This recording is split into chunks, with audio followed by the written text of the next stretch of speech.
ये सारी चीज़ें डिपेंड करती है आपके उनके बीच रिलेशन के हिसाब से। क्या आप वाकई वही हो जो लोग आपको समझते हैं, या आपके अंदर कुछ और है जो सिर्फ आप ही जानते हो।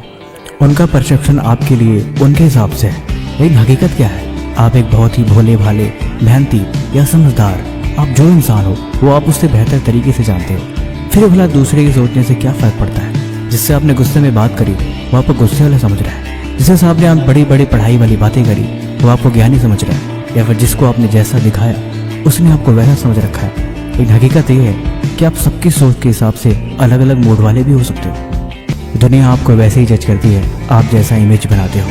आपकी इमेज, आपकी पर्सनालिटी, आपकी दुनिया आपके हाथ में है। इस बात को भी मजाक में नहीं कर रहा, आप इस बात को पूरी ज़िंदगी याद रखना। ये चीज़ें ऐसे ही चलती हैं, आपको पता भी नहीं लगता, लेकिन दूसरों की बातें, दूसरे की विचारधाराएं आपकी ज़िंदगी में कैसे अप्लाई होती हैं, जिसकी वजह से आपको रिजल्ट मिल जाते हैं। इन चीज़ों को समझना चाहिए, इन चीज़ों पे विचार करना चाहिए।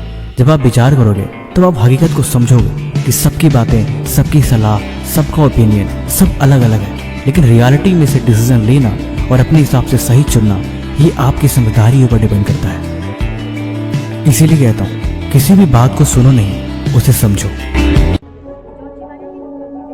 जब जिंदगी में लगे कि तुम बिल्कुल हार गए हो, तुम्हारे पास कोई रास्ता नहीं बचा, अब कुछ भी नहीं हो सकता, उस समय भी तुम हिम्मत मत हारना, तुम्हें कमबैक करना होगा। उस समय उठ कर जाना, अपना मुंह धोना और फिर से तैयारी में लग जाना। लेकिन कभी भी खुद पे डाउट मत करना कि तुम ये काम कर नहीं पाओगे। इस दुनिया की सबसे बड़ी कमजोरी है खुद पे यकीन न होना। जिसे खुद पे भरोसा नहीं वो भला क्या कर पाएगा। चलो वीडियो की शुरुआत करते हैं।